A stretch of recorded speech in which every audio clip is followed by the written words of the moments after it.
a fait Zak Mwekassa et le Cameroun. Roland, qu'est-ce que tu en penses? Qu'est-ce que tu dis? On attend ton avis là-dessus. J'ai reçu pas mal de messages comme ça en privé et puis j'ai décidé de me prononcer, même si c'est assez sensible. Mais avant, je vais commencer par poser une question simple. Admettons que ça soit Zak Mwekassa ou le Cameroun à la fin qui gagne. D'ailleurs, qu'il n'y aura peut-être jamais de fin. Parce qu'à l'allure où vont les choses, c'est Zak Mwekassa qui tient les ficelles.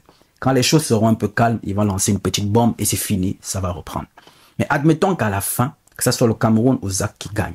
Qu'est-ce que cela apporte à l'Africain lambda ou au Camerounais lambda? Pourquoi je parle d'Africain? Parce que cette situation n'est pas que propre au Cameroun. C'est propre à l'Afrique francophone surtout. L'essentiel est devenu accessoire, l'accessoire est devenu essentiel. On se concentre plus sur ce qui est accessoire. On déverse plus notre énergie sur ce qui est accessoire. Ce qu'a dit le grand frère Zak Mwekassa, je précise, ce sont ses propos. Ce sont ses propos. Il est responsable de ce qu'il a dit. Et déjà, il en assume. Alors, ma vidéo n'est pas dans le sens de soutenir X ou Y, mais je donne mon avis aux centaines de milliers de personnes qui me suivent et qui me demandé, on aimerait t'écouter aussi là-dessus. Vous savez, l'humain a horreur qu'on l'ignore.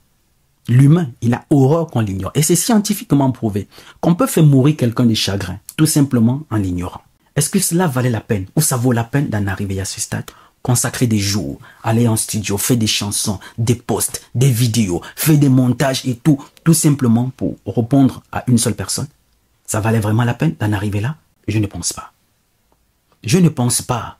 Parce que le Cameroun, comme on dit l'Afrique en miniature, a beaucoup de choses à faire.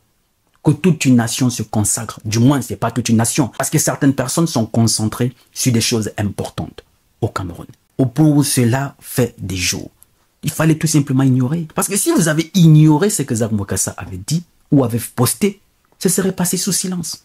Personne n'aurait même su qu'il y a quelque chose qui s'est passé. Et justement, ça allait dans tous les sens parce que vous avez voulu animer la toile en disant « Est-ce que tu as le cardio? On va te mettre au travail, on va faire ceci. » Au point où c'est tout le monde qui a dépensé son énergie, son temps pour répondre à une seule personne.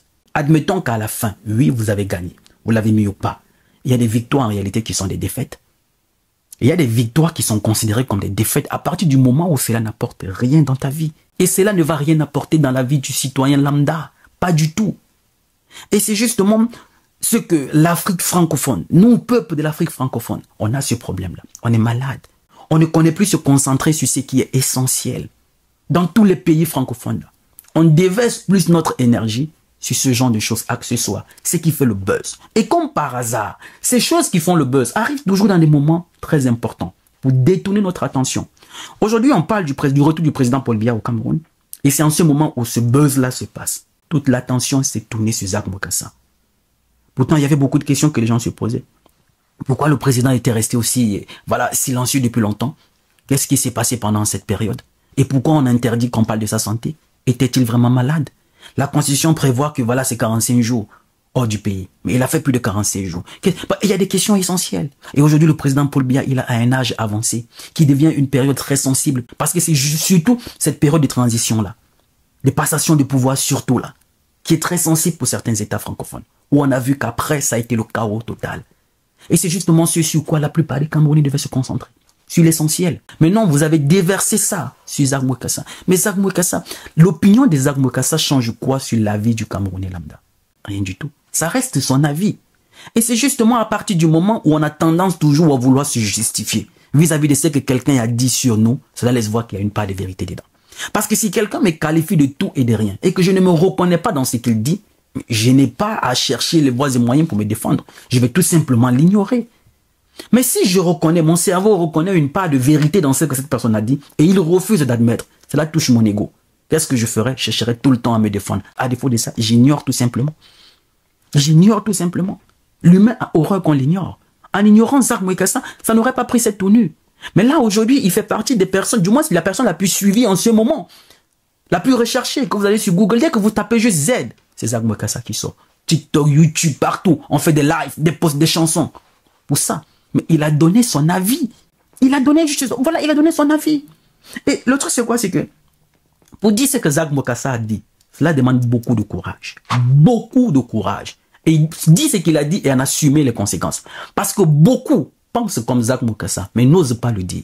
Il pense même pire que Zak Mwekassa sur le Cameroun, mais n'ose pas le dire. Il y a même des Camerounais au Cameroun qui pensent pire que ce que Zak Mwekassa a dit, mais n'ose pas se prononcer. Peur des représailles. Mais lui, il a dit ce qu'il pense. Ça reste son avis. Ça change quoi dans la vie des millions de Camerounais? Ça change quoi sur le train de vie des Camerounais? Rien du tout. Alors moi, je pense que, est-ce que ça valait la peine ou ça vaut vraiment la peine? Parce que les vidéos ne font que sortir tout le temps, tout le temps, tout le temps. Les gens vont en studio et comme par hasard, c'est lui maintenant qui tire les ficelles. Parce que dès que vous faites, il ne fait que lancer des pics. Et dès qu'il lance les pics, il a même dit, il va passer ici. En fait, s'il ne passe pas à la télévision nationale, ce n'est pas lui. Vous changez son nom. Et à la lui où vont les choses, il finira par passer à la télévision nationale. Ça veut dire, vous êtes en train de lui donner, voilà, d'accroître sa popularité.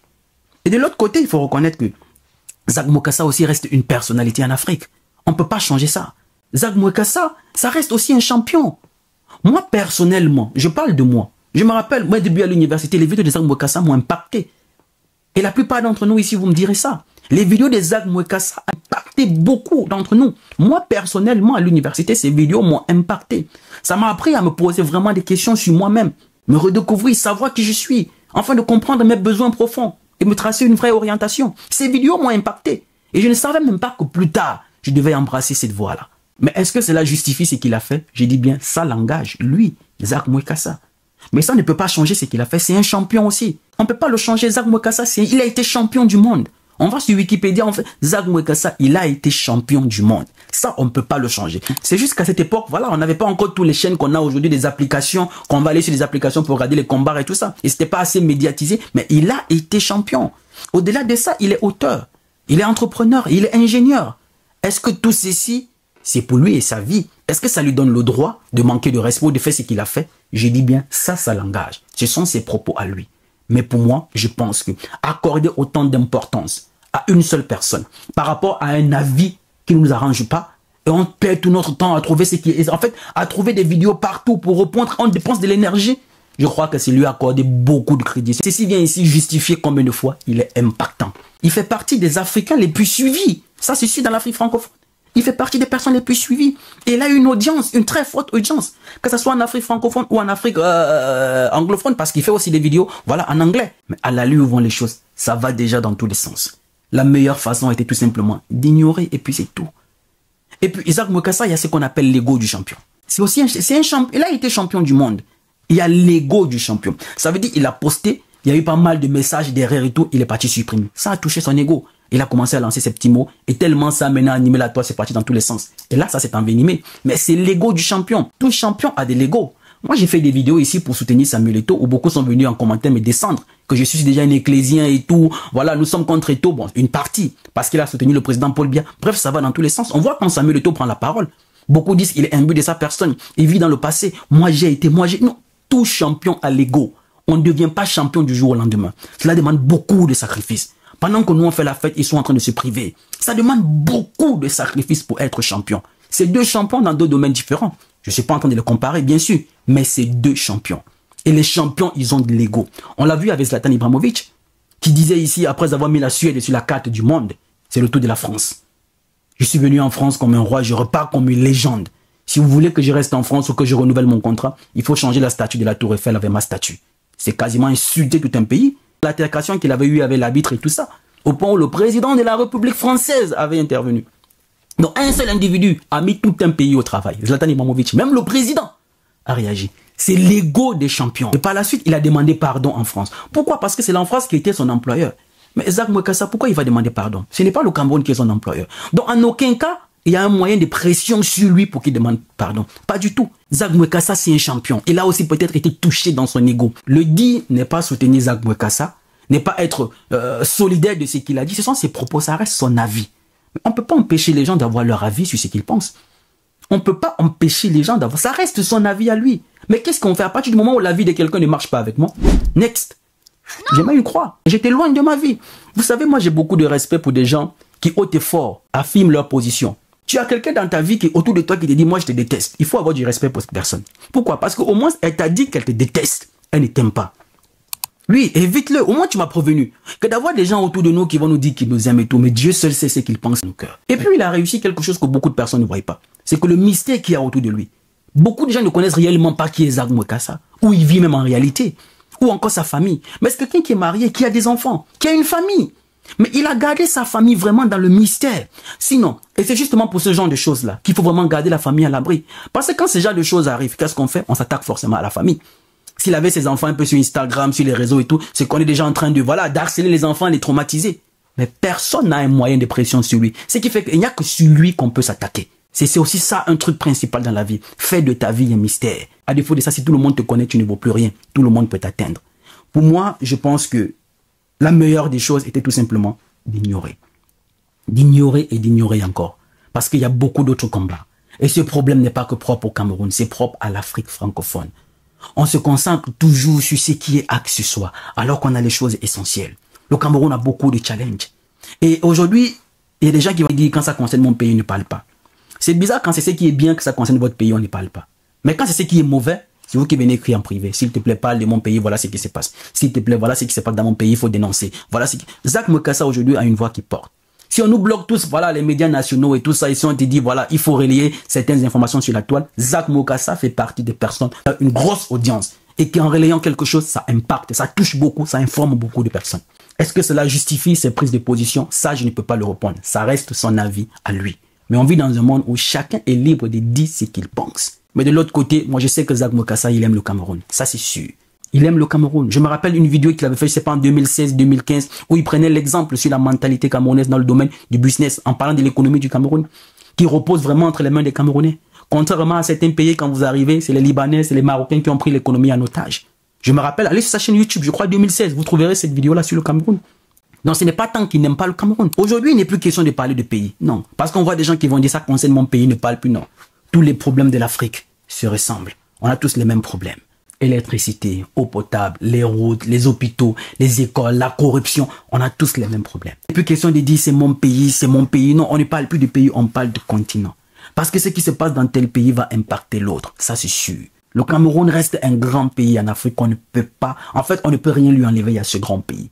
Jusque voilà, du domaine politique, nous savons tous que depuis voilà, le président Paul Biya est là depuis 42 ans et il y a beaucoup de choses qu'on lui reproche. Sinon, la mentalité du Camerounais de se lever, aller batailler de par lui-même est toujours là. Il suffit tout simplement que, comme a dit, je sais pas, c'est le grand frère Wilfried, qu'il faut tout simplement enlever la tête du wagon et mettre une nouvelle tête avec un nouveau moteur et que voilà, le train continue à rouler. Sinon, les wagons ont toujours la même énergie, la même force. Donc, vivement que ceci s'arrête. Parce qu'en réalité, ce n'est pas ce que nous on a besoin en tant qu'Africains. Zak Mokassa, il est africain. C'est vrai que dans sa façon de parler, vous voyez, en réalité, c'est de l'amour qui se transforme dans ses propos. C'est juste que c'est peut-être mal perçu, mais c'est de l'amour qui se transforme. Parce qu'il n'y a que quelqu'un qui t'accorde du respect, de l'estime et de la considération, de te dire un certain nombre de choses.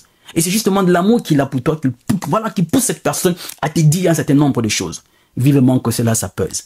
Ceci reste mon avis là-dessus. Je précise bien, les propos de Zak Mokassa, c'est son avis à lui et lui, ça l'engage. Personnellement, je ne le connais pas, mais je suis reconnaissant que ces vidéos m'ont impacté quand moi j'étais à l'université. Vivement que vraiment ceci s'arrête, parce que ce n'est pas ce qu'on a besoin de voir de cette Afrique-là. On ne peut pas aussi être entre nous encore en train de se déchirer pendant que le véritable combat, c'est de dire aux autres là qu'ils nous laissent en paix. L'essentiel est devenu accessoire, l'accessoire est devenu essentiel. Soyons une jeunesse africaine autrement, s'il vous plaît. Ceci, ça reste mon avis. Loin des insultes, s'il vous plaît. Je suis Roland Campbell, votre frère. Il n'est jamais trop tard pour recommencer, parce que le rêve n'a pas de date d'expiration. Salut.